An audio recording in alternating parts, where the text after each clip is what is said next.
Hey, what's going on, everyone? It's your boy Alex from the World of Whasian channel, and behind us is our 2-gallon desktop shrimp cube, and it's just over 100 days old, and it's actually looking really promising. There's some pretty cool stuff that's happened in here since the last video, and some really cool changes for the better that I'm really excited to share, so let's get after it.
Hey, welcome to my desk, everyone. So there's actually a lot of things about this that I'm really excited about.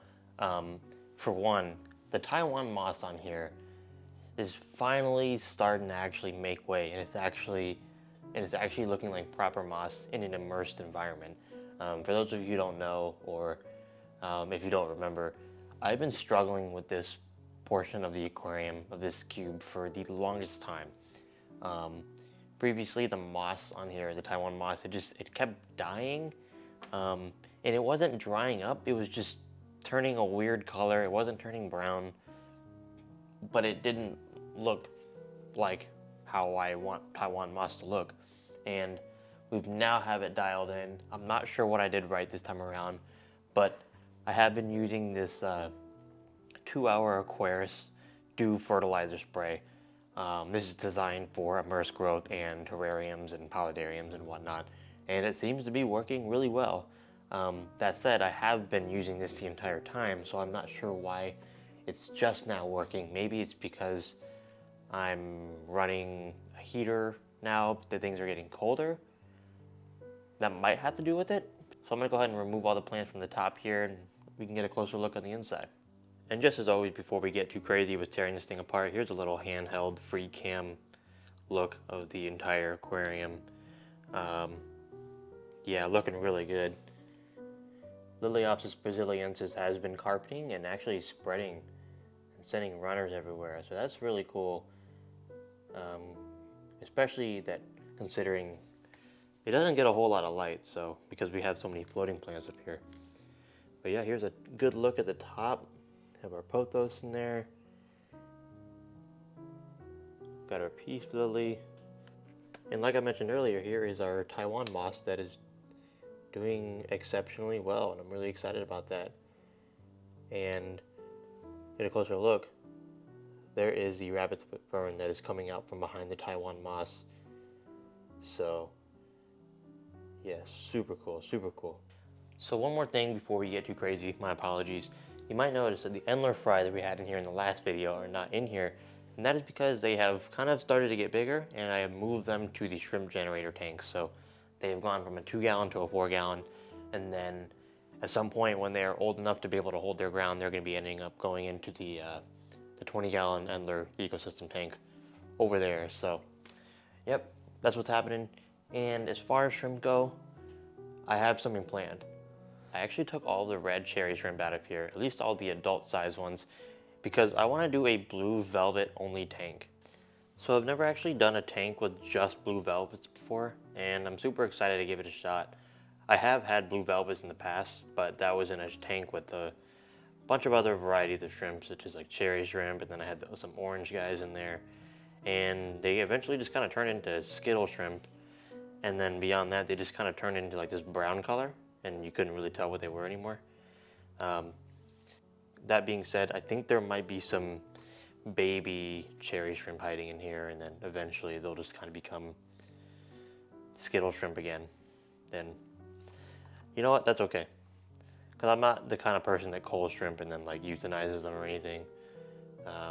All the shrimp that I took out of here, I just put them in the shrimp generator tank, and they're living their best life. So, blue velvet, you know what, I think some orange guys in here would be really cool too. Like if it was just orange, that'd be really cool. You know what, let me do all this maintenance work here, and then we're going to go to the fish store and we're going to see what stands out to me the most, and then we'll go with that. I'm not 100% set on blue velvets. I'm just going to go with whatever the fish store's got. Also, speaking of all the good growth that's been happening up here, there is also now some new asparagus fern growth. So that is super exciting, because along with the Taiwan moss, I was having the hardest time getting this to budge. But yeah, as you can see, it's kind of sending out these new little branches here. It's so cute, and I'm so incredibly happy that this is finally doing well. Again, I don't really know what I'm doing right here, but whatever I'm doing now is working. Maybe it might just be me running my heater more. It might be as simple as that. Maybe it's more humid in here as the heat kicks on. I'm not really sure. Check out the root that's coming out of it. Isn't that crazy? And here we have it. The cube is all cleaned up. Everything is removed from the top. I'm unsure what variety this is, so if you know, definitely let me know in the comments down below. I would greatly appreciate it.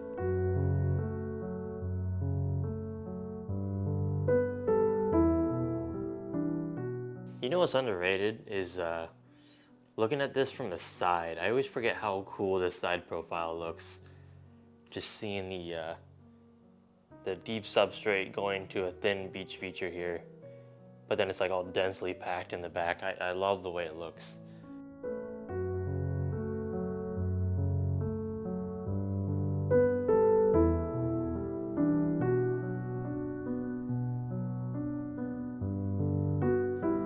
When I made this scape, I was very intentional about, you know, wanting to see it from 2 different angles. Something that I don't do a lot. But yeah, this one I definitely put a lot of thought into the fact that I was going to see it from 2 sides. You know, I see the front from my desk when I'm sitting down, and I see the right side when I'm in the kitchen. I'm also going to try to get some of these guys back here. Probably won't be able to trim the runners, but I'll be able to just trim them down. And that's pretty much what I've been doing, because I want to keep the nice short plants up front, but definitely not trying to obstruct. I'm definitely not trying to obstruct this substrate bed when trying to remove some plants here. So I'm trying to get like a carpet of microsorg going here. And here is one more piece of dwarf Sagittaria. There we go. And I'm fully aware that that is a band-aid solution, simply cutting them from the top like that, but again, I'm not trying to ruffle too much down here. So in some areas, the microsword has kind of pushed itself out of the substrate. This is also partly due to me just kind of ruffling around and trying to remove dwarf Sagittaria runners at some point in the past. And I've learned my lesson just not to even attempt that. But as far as these go, instead of trying to get them back into the substrate, because this is so incredibly thin, it's just a pain in the butt. So I'm just gonna cut this network entirely and just remove it. So yeah, originally, like I said, I was trying to just replant these runners that got dislodged, and it was just extremely difficult. I mean, yeah, it was just, I was banging my head against the wall trying to get them to stay in, and I'm just gonna go ahead and cut them because the reality is that this microsword actually has no problem propagating itself under the substrate. So if it was like dwarf hair grass, I'd be more worried about it, but since this stuff is growing so incredibly fast, I'm just gonna cut it, and I think on its own it will just kind of fill in the space. Got some here as well.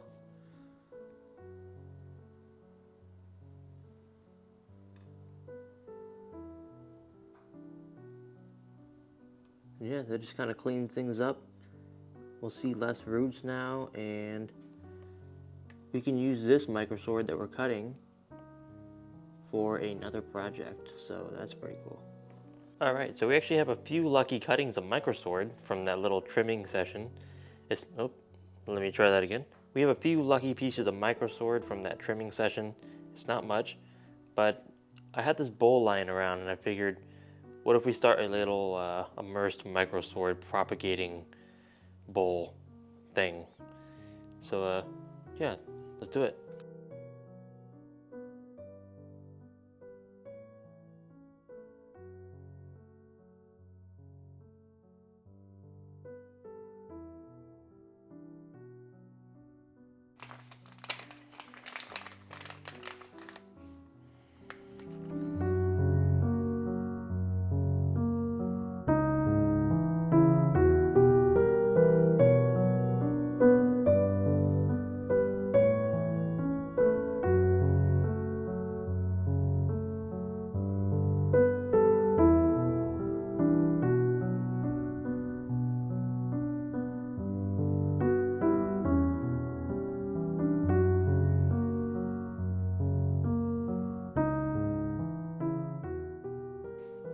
My apologies for the strobing. I couldn't get the intensity of this light to match with my shutter speed, but I'm going to take the plastic wrap off of this for about 10 minutes every day to allow for gas exchange, and hopefully we'll have a carpet in here. And anyway, this is doing really nice. Look at that. That's looking awesome. There's been a lot of really nice growth in here, and yeah, super stoked about that. So, all right, let's get back to what we were actually doing. We are here at the good old shrimp generator, and there's a piece of hydrocotyle Japan up here. Let's go ahead and grab some. So I've always wanted to put little bits of hydrocotyle Japan on this little land feature here, and yeah, I think it'll look pretty cool actually. So I just went ahead and cut ourselves a little piece, and hopefully it'll stay hydrated. This might not work out, and I won't be surprised if it doesn't, but alright, so we went ahead and added some hydrocotyle Japan on there. I think it looks pretty cool, and especially once it kind of takes hold of the wood, it'll look a lot more natural and less planted, if you will. But I am fully expecting this not to work. To be completely honest, I feel like it might dry up since it was in water, but hey, you know what? We'll see.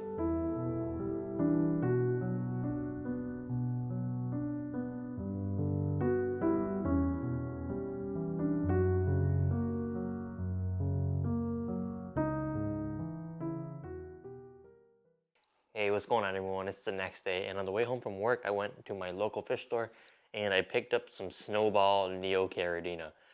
Originally, I was going to try to get some blue velvets or some orange secures, but then I ended up seeing these and I thought, wow, they are super cute. So I picked them up, and yeah, I'm super excited. They look like little tiny Amano shrimp, and I think they're going to look really cool in here. So let's go ahead and open up this bag, and we are going to drip acclimate them.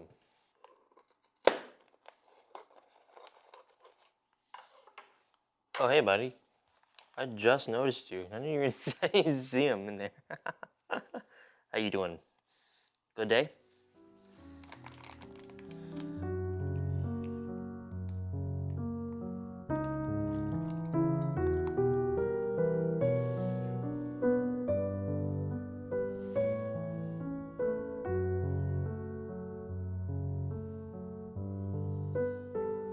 Alright, so we have them in this little container with the water from the fish shop.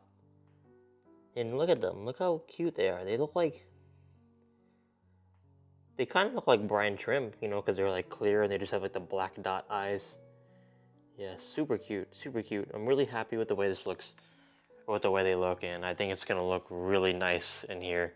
So as far as acclimating the shrimp, I'm gonna be using the drip acclimation method. I find that works best for me. I just have this tiny little piece of tubing here, and yeah, it's pretty straightforward, but basically I'm just gonna slowly drop some of the water from this cube into this container at roughly 1 drop, 2 drops per second or so. Alright, so there we have it. We have water slowly dripping into this container. This is coming from the shrimp cube. And yeah, we'll just let this run for like 90 minutes or so. And I have a higher success rate when doing this as opposed to just temperature acclimating. So while we're waiting for this to drip acclimate, there's actually some stuff that I want to add to this tank to add a little bit more detail. As you can see, we have it right here. This video right here is sponsored by Betta Botanicals, your #1 stop shop to get all your botanical needs to level up your aquarium and take your ecosystem to the next level. Not only is it aesthetically pleasing, but the tannins in botanicals provide antifungal properties and help with water chemistry, so it's a win-win for everyone. So feel free to click on the link in the description below and have a look around for yourself. And if you decide to buy anything, use code WorldofWhasian15 at checkout and you will get 15% off your next ecosystem build. Now back to the video. So we have some willow oak leaf litter from Betta Botanicals, and I really love the way this looks. They're super small and it'll be a great way to add some more detail as well as some hiding spots for the shrimp. And yeah, as they start to break down, it'll be feeding all the microfauna in here, such as all the cyclops and, you know, detritus worms and whatnot, so it'll be super cool. And in addition to that, we also have a tiny little melastoma root, which I think is going to look really cool in there. So yeah, let's go ahead and prep these and get them waterlogged so we can sink them to the bottom.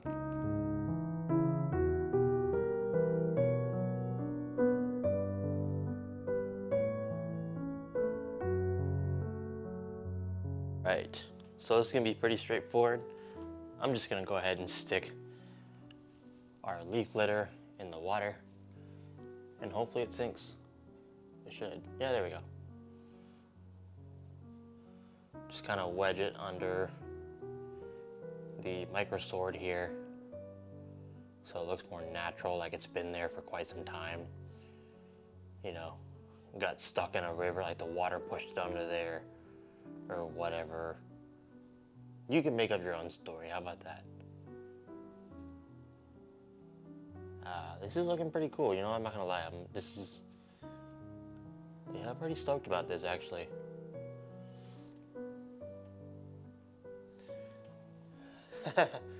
Nice. And then we also have this melastoma root as well. I'm not sure where to put this, but let's see. Let's just kind of play around.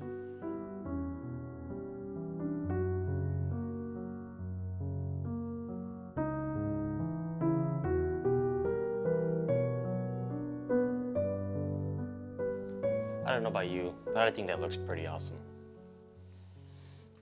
And as always, big shout out to Betta Botanicals for sending over all of this stuff to really help enhance the naturalistic properties of my aquariums. I love the way these look, and Betta Botanicals is a great business and I highly recommend you check them out.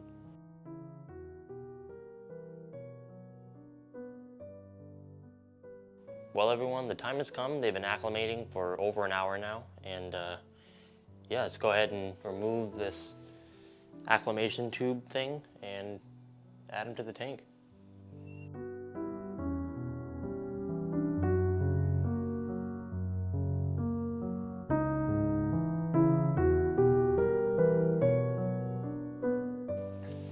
Well everyone, I think it's pretty much time to wrap up this video. It turned out these shrimp are a lot more shy than I'd previously anticipated. It's been a minute since I've bought shrimp from the fish store. All the shrimp that I've used in recent projects have been from my own aquariums, and they've really become accustomed to me. And yeah, these guys are really shy. So not only that, they're incredibly hard to spot. And when I picked them out at the fish shop, they were on a black substrate, they were on black sand, and they were really easy to spot. You know, they just popped out like a sore thumb. Now that they're in here with the frost vinyl backdrop on this aquarium, they're really hard to spot actually. So it's been really hard getting footage of them. But I think it's mostly just because they're shy and they're hanging out in the back. So I look forward to sharing more of this aquarium and more of the snowball shrimp once they get more accustomed and once they get more used to me.